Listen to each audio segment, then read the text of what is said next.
Thank you. I would like to start with a big appreciation to Malta Tech Talks inviting me here, and Alex and Nick, who really helped me to make this fun for me. So I hope you will enjoy.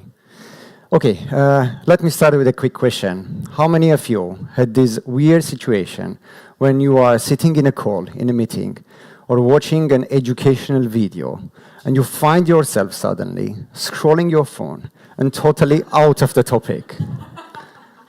Yeah, it happened, yeah? Okay, so this is relevant to you. Okay, to my opinion, there are two main things that are causing this. The one, the product delivered to you is not for you, the course or something. The other more important thing, there is no story to follow. So today we will be speaking about products and how to tell about them. These are two different things, but in real world they are very relevant. So a couple of quick words about me. So I have more than 12 years of experience in different spheres and companies. Last 7 years I'm working in product management profession in different companies with different products, including fintech, data, and iGaming, obviously. Currently, I'm leading the product management in Partner Metrics, which is an iGaming company. Enough about me. So before I start, I would like to quickly announce a couple of professions. So please just, if it's relevant, raise your hand to understand who is the audience. How many people we have here from product management, project management, business analytics? Oh, lovely, so I cannot cheat. Okay. Sales, commercial people, marketing. Okay, yeah. The commercial team is there. Okay. And HR, administration. Lovely. And tech people. Okay, wow. Nice, okay. So nice to meet you, all of you. And why I'm asking this, because I want to quickly touch the very, very surface of the product management. Don't worry, it's not going to be a product management training, just to align together. So what the product managers usually do in some companies, maybe they don't have time, but yeah, this is what is expected from us. So we created a vision where we want to be with our product, what kind of problems we want to solve. And then we start investigating the users. We understand their needs, who are the users, who are the other participants, what are their problems. We go down, if we understand where we want to be and what are our problems, then we move further to understand what exactly we want to deliver. We call it usually MVP or minimum lovable product, minimum viable product, different names. But yeah, you break it down, you create a timeline, and then you start the execution, the boiling part.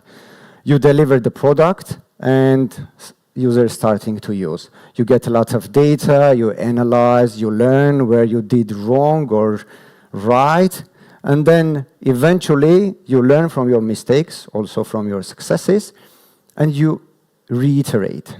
You reiterate and you chase the perfection. Obviously, you never find it because the markets and people are dynamic, but yes, that's the life cycle of the product. In other words, the life of the product managers. Why I'm telling this? Because working in product management, I came to a point that I realized that this is not only my profession. Whatever I do feels like fitting this life cycle. Like literally, whatever I do feels like a product. So let me go into the theoretical part of it. So whatever we do, again, forget about the job, forget about the product management. You go to gym or you meet the friends. You expect an outcome, right? You have a desired outcome where you want to be. Then you have user needs. Your emotions are also user needs, or maybe your friends want something, so you need to kind of satisfy the needs. Then you have the whole process, right? You organize something, you take care of the creation process.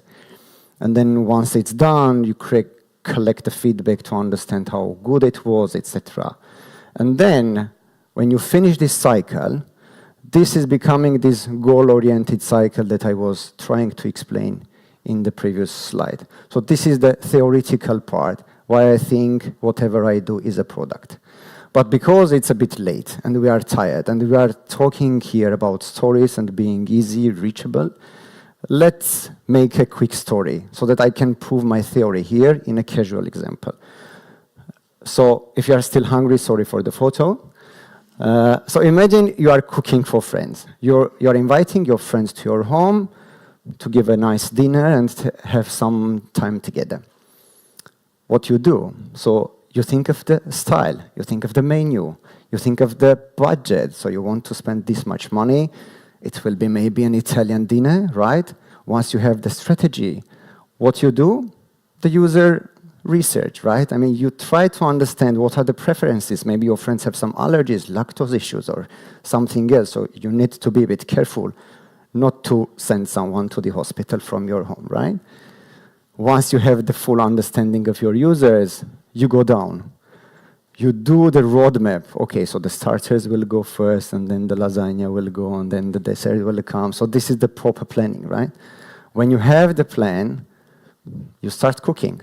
So you make ready the starters, the guests are coming in, you serve the starters, you have an Aperol together, because you wanted to have lasagna very fresh, you putting off the starters to the oven, the lasagna, and then all this cooking and boiling is like really the same for me as the development of the product and deployment, this whole life cycle. And then obviously there is no development or cooking without bugs.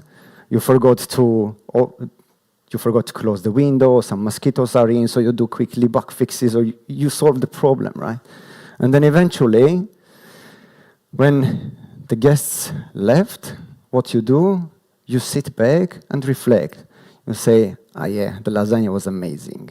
They really liked it. I love the emotions they received from the lasagna, but I'm sure the salad was a bit salty or spicy. I don't know what happened there, but something was wrong there. So you learn. So you next time, when you invite your friends or cook something, you know how to cook better than you did it today. So again, this is another proof, at least for me, why I think whatever we do in our life, it seems to be a product. But okay, this is a good thing, because if we know if it's a product, and we know the product life cycle, how we can do it, then we can make our life a bit better. But there are a lot of problems. So, at least for me, when I started to become a bit better product manager, especially in the beginning, I felt like I'm doing really good, but sometimes I'm saying some ideas, but people do not catch it, do not understand what I mean, do not catch the value of it. Or maybe another example, you have a nice product, the users are happy, then you launch an amazing feature, no one uses it. You don't understand why. Another example, I'm sure most of us had it, you set a meeting, invite some people with important titles, they come to the meeting and then you speak, and the time is out, you don't understand what's the result. Okay, so what? So what's the problem here? Okay, sorry. Another example I wanted to bring here, because I really, even now, have this problem sometimes. When you have this brilliant idea and you rush to introduce it to someone and you speak, not even for them, but even for you, it sounds a bit simple, because you thought like it's an amazing idea, but still, it sounds simple. So what is missing? I believe the story is missing here. So why storytelling matters? Storytelling isn't a decoration. It's a way how we understand. Let me tell you why. If we roll back some thousands of years ago, maybe like million years ago, like imagine two people living in the mountains, and person A comes to person B and tells, be careful, lion is dangerous.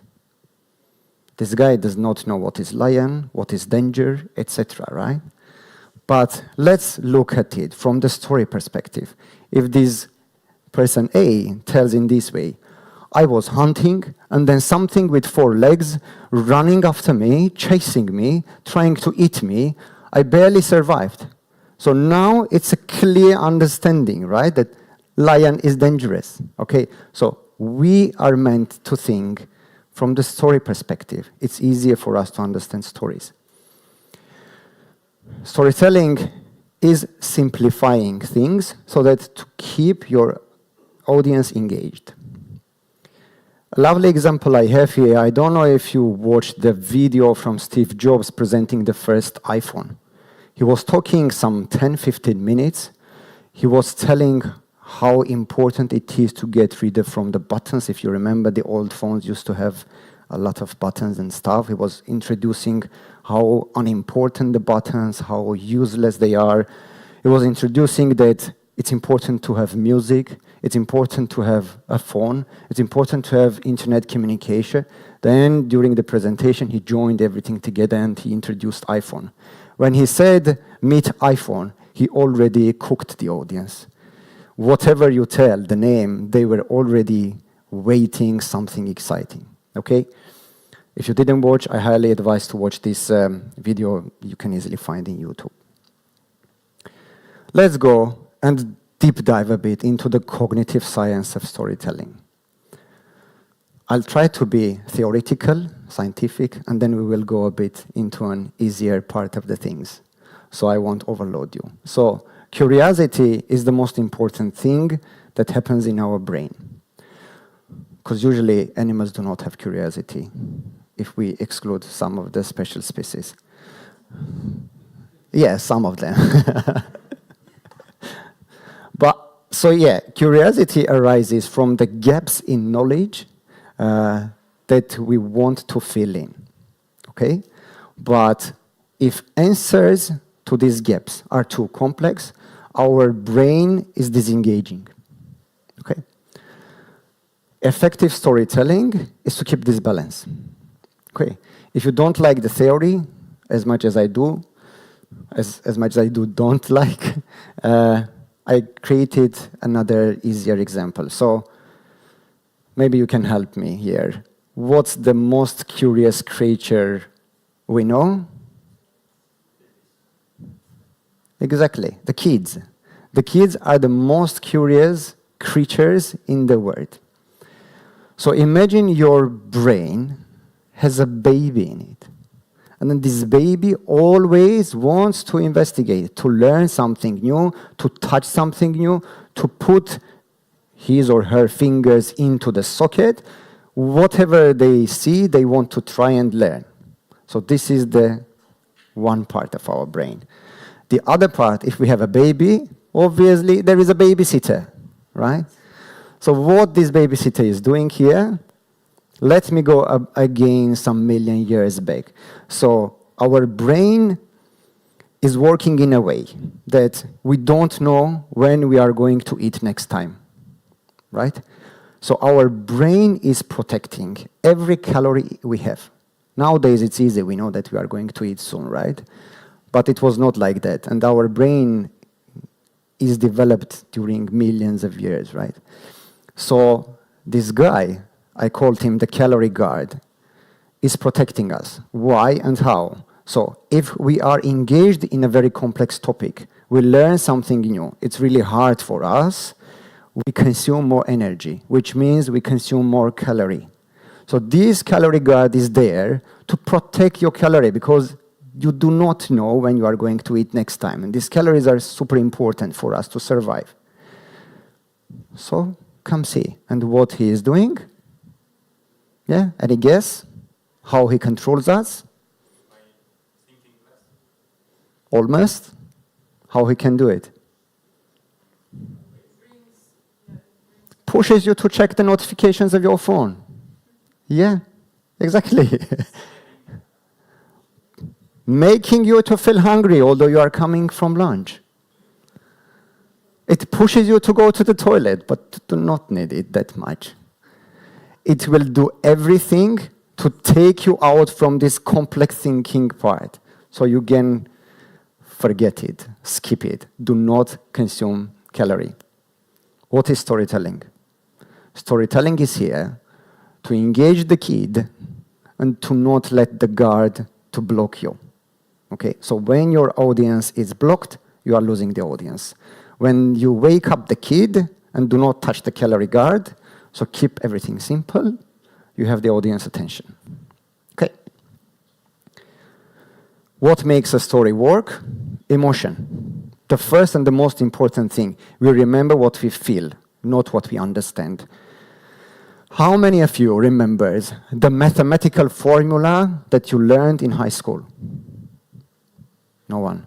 I hope someone. Sorry? You do? Lucky, eh? We have lucky people here. Healthy people here. So how many of you remember the first bicycle received as a gift? The first kiss we had? Because we had an emotion, right? It will stay there. So try to make emotion with your audience when you speak or you present. Structure, the beginning, the middle part, and the end. I was hunting, someone started to chase me, I survived. So keep it as a story, keep structured. Relatability. Let me bring a product management example. If I'm launching a new feature, imagine going to my software developer and telling him, listen, let's do this, because in the end we will increase our EBITDA by 3%. And think another example. I go to my finance manager, CFO, and tell him, we need to launch this because we will increase the frequency tolerance of our API requests. Not relevant, right? I mean, they don't care. If you switch the roles, if you tell the finance manager how important it is to increase the EBITDA, he will fall in love, and same here, right? So you need to keep it related. Simplicity, again, we do not forget about the calorie guard. Once you touch it, it will push your audience to take the phone or to go to the toilet or whatever it is. Visuals. Although whatever I wrote here, and this is a very interesting fact, I didn't know about it. So our brain processes images 60,000 times faster than text. So this is related to some presentation. But even if you talk to someone in a lift or in a smoking area, if you talk to him like this, blah, blah, blah, blah, blah, blah, he will not remember, right? So you need to wake up the Italian guy in you and be a bit, descriptive with your movements and stuff. Let me tell you a couple of real-world examples why I value storytelling. This is from my professional experience, and I have some ex-colleagues here sitting, so they will not let to lie. This is just a photo I copied from internet to show that things can be really complex. Although I'm kind of a semi-technical guy, but still it's complex for me. This is not related to reality. So what we had the situation in my previous company where I was leading the data products. So we had a lot of requests from different stakeholders, and we were not managing to deliver these requests. So we came to the point that we need to have a self-service BI. And we need to give the data to the people so that they can use and not request the report or something from the data team. And obviously, we prepared the data. Everything was ready. We presented the BI tool. We showed how many different data sources are there. Google Analytics is here, HRM is here, finance is here. So all the departments can benefit out of this. We explained and showed how easy it is. And yeah, we received a lot of applause and confetti and hearts during the call. Some 200 people were watching us, the data team. And what happened? We were expecting some 100 plus users joining the analytics tool. And only 10. I don't believe even 10 people joined. So it was time to sit back and understand what we failed. Because I knew that we created an amazing product. But what happened? No one is using here. So we went back. And I said, okay. I thought the product is the real product. But in reality, the product was the meeting that we were communicating to people. I didn't realize the meeting is the product. So you need properly to do this meeting so people will catch it. So what we did, we started a user research. Now, if you remember the product lifecycle I was talking about, we identified the user needs, and we identified something very important. We discovered that it is super complex to work with data. It can sound very simple for you guys, but I mean, we didn't think about it. We thought it's really easy. And by the way, the guy sitting there was helping me a lot with the processes because he's an agile coach, mentoring me with the processes. And then what we did, we invited specific group of people, 20 people, let's say casino team. What we did, we asked someone from the team to share his screen, like George, can you share your screen, please, and log into the BI tool. And then John, someone from his team, what are you working on today? What's your project? Something. What is the most important KPI you are tracking? Conversion rate. George, can you put the conversion rate report on the dashboard? No, I can't. Okay, let me tell you how you do it. And then one. Another person, Charlene, what are you doing? I'm tracking the traffic. Okay, George, can you put the traffic report there? George already knows how to do it, right?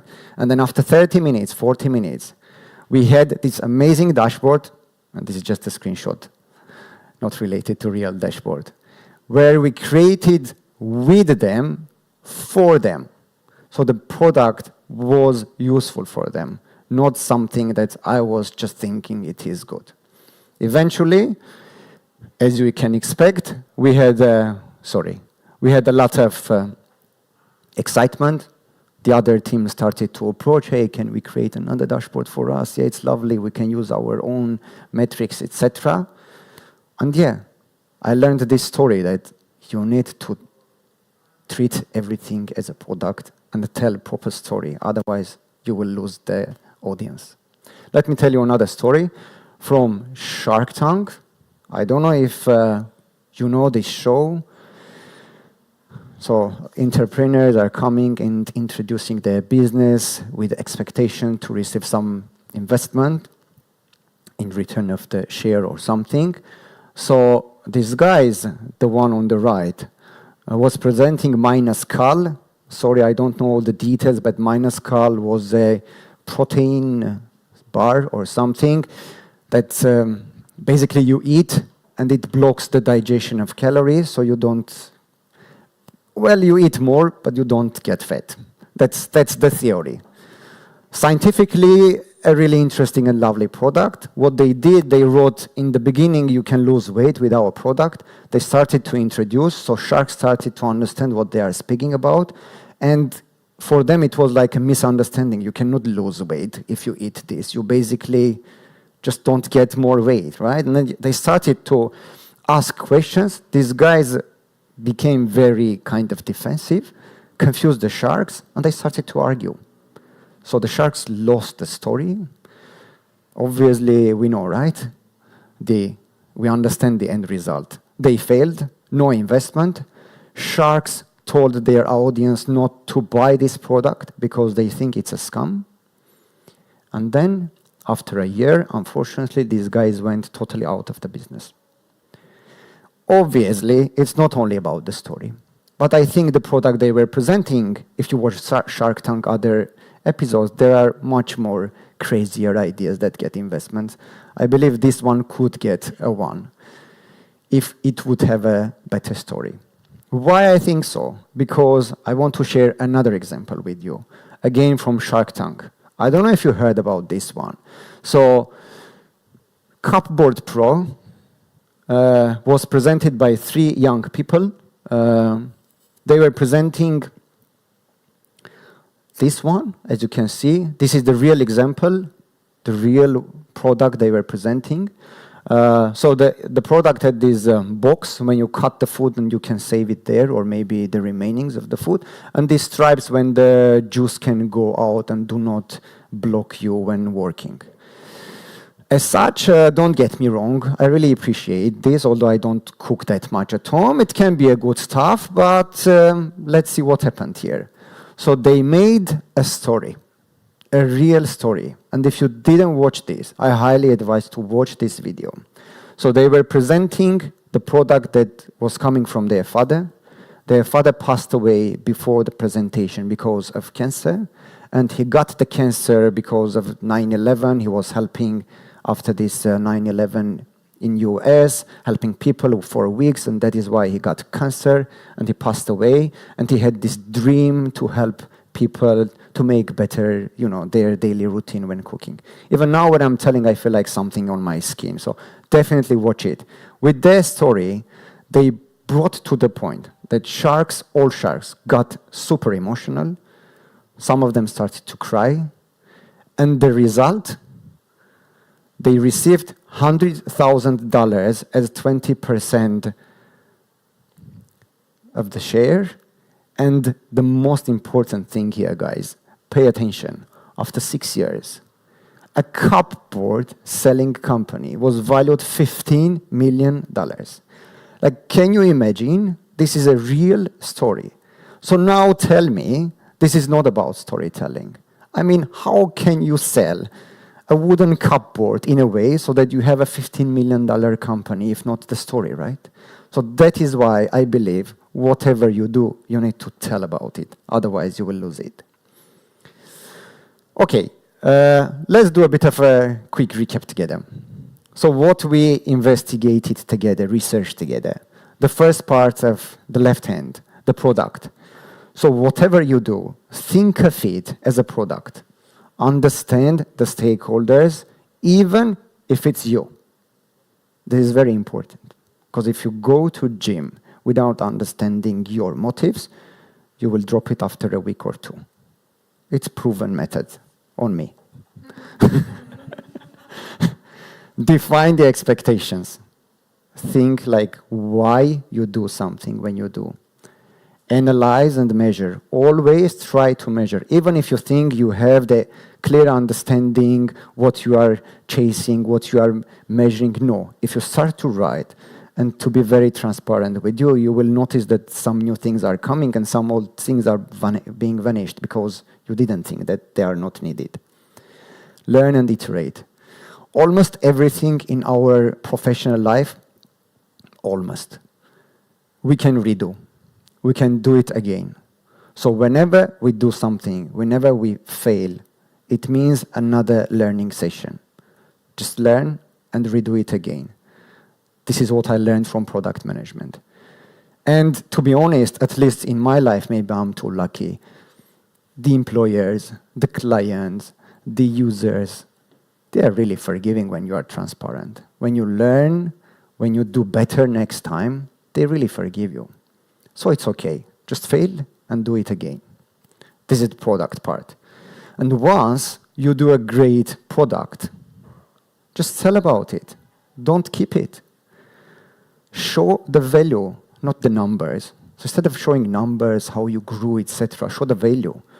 So how many people you helped, how many people are healthier now because of your product. Create emotions, not presentations. Again, remember the baby that was curious, remember the lion that was running. It's all about emotions, right? So try to tell the story in a way that people will get some emotions from it.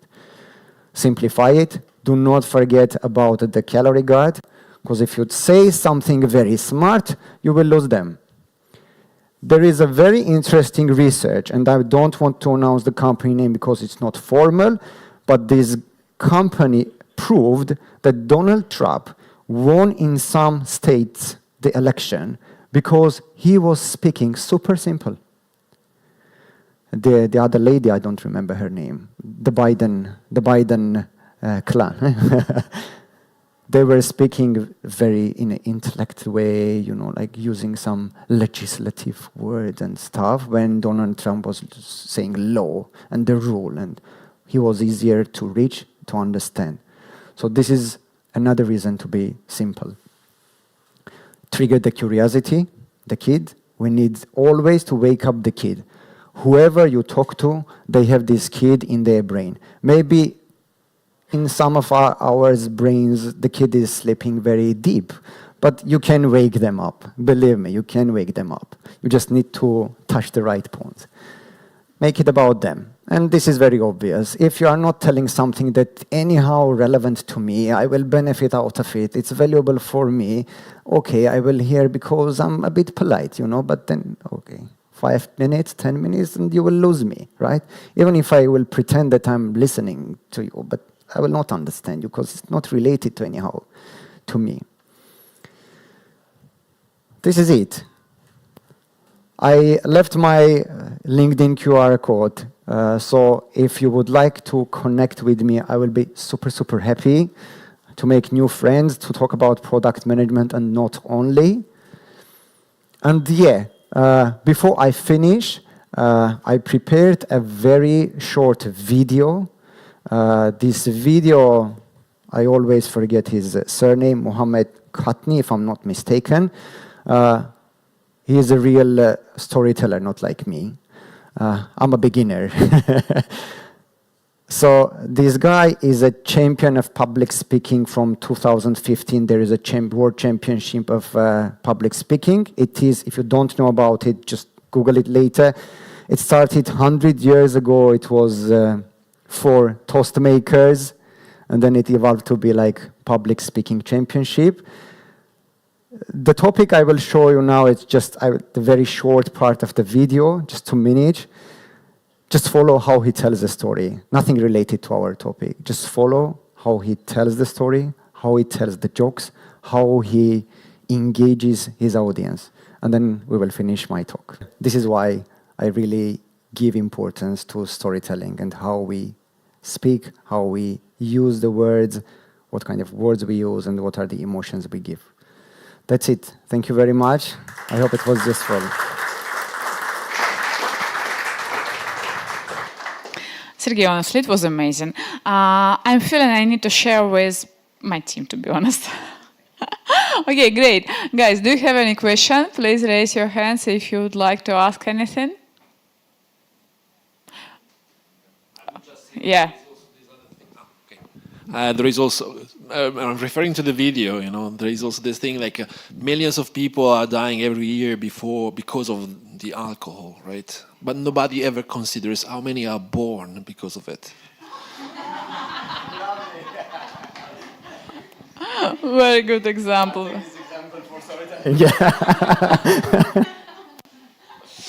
Yeah, I believe without context it's impossible to inspire people. But your explanation why context is useful, I really likes more than mine. Okay, well guys, I see, give me a second.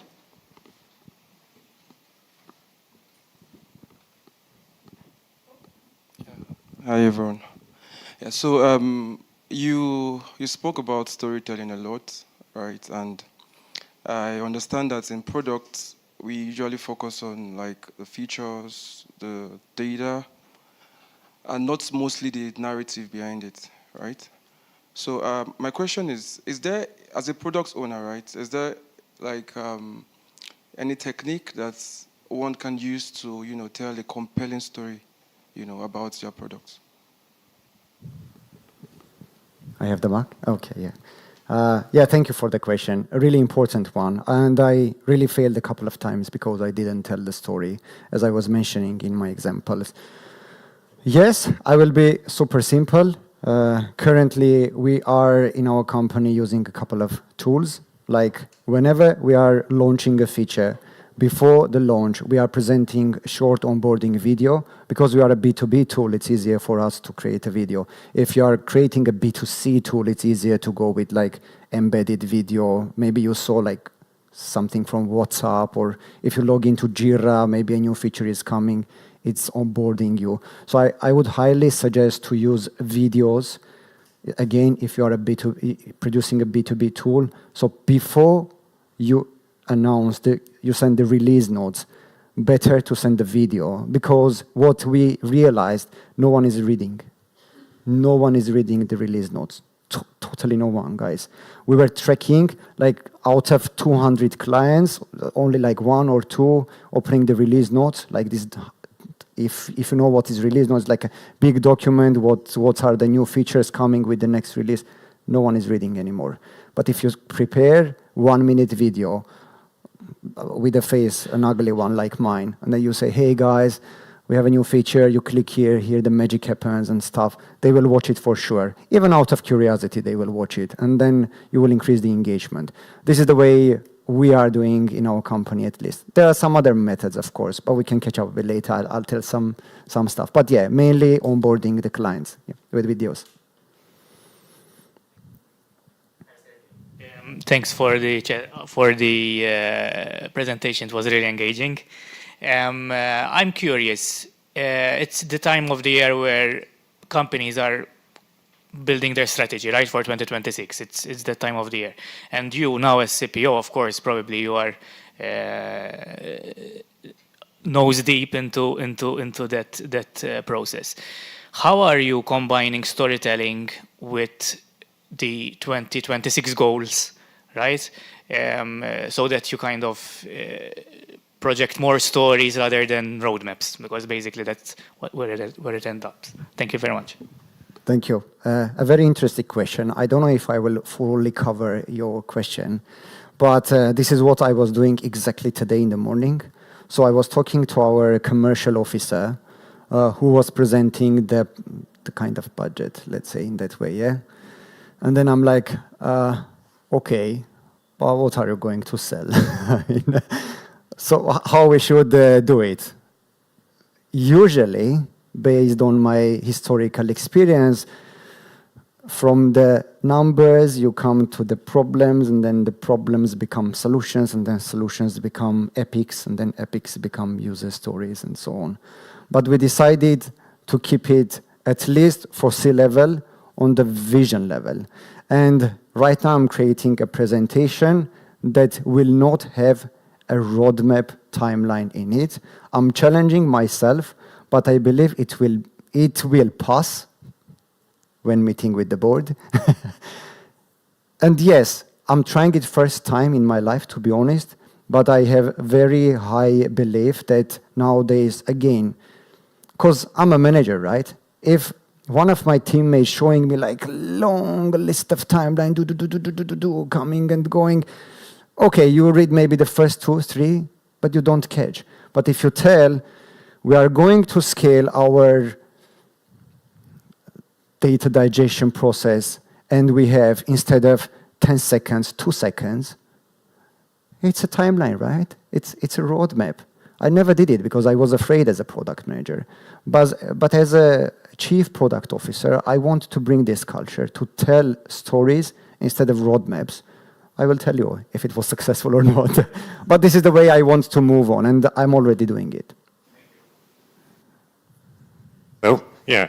And I'm still curious. I know that probably a lot of people in the audience are from IT, right? And I'm trying to understand, and I want maybe your advice on this. For example, let's say I want someone to use like specific framework for a project. Or I want to use a specific technology, or I want to, convince the team that some technical approach in the project makes sense. So I'm trying to imagine how storytelling can help me there. How can I actually even approach, trying to build a story instead of talking about, product metrics, numbers. What would you recommend in this case? I'm really curious. Yeah, it's a challenging question. Well, I would start with something. Let's do not forget the left side of the things. So product, data, and the value we bring is very important. So better not to tell the story, but have a good product, but not vice versa, right? But again, a couple of highlights from my presentation I want to reshare here again. We need to be relatable.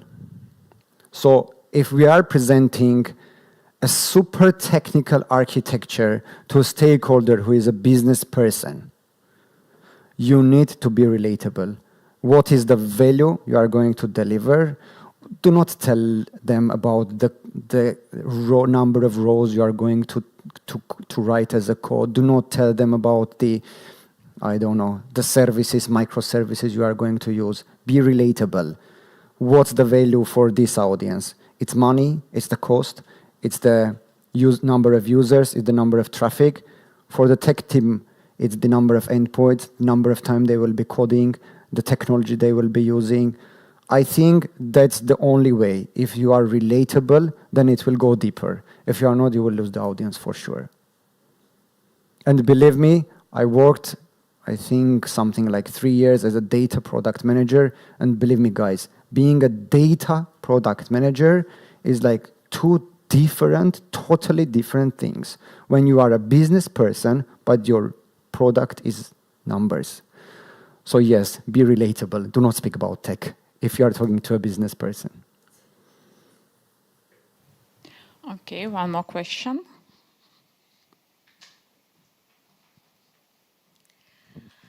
My question would be, as a marketing person, we are 100% stories driven. We can eliminate the product from the story whatsoever. How do you maintain the balance between a product-centric and customer-centric story?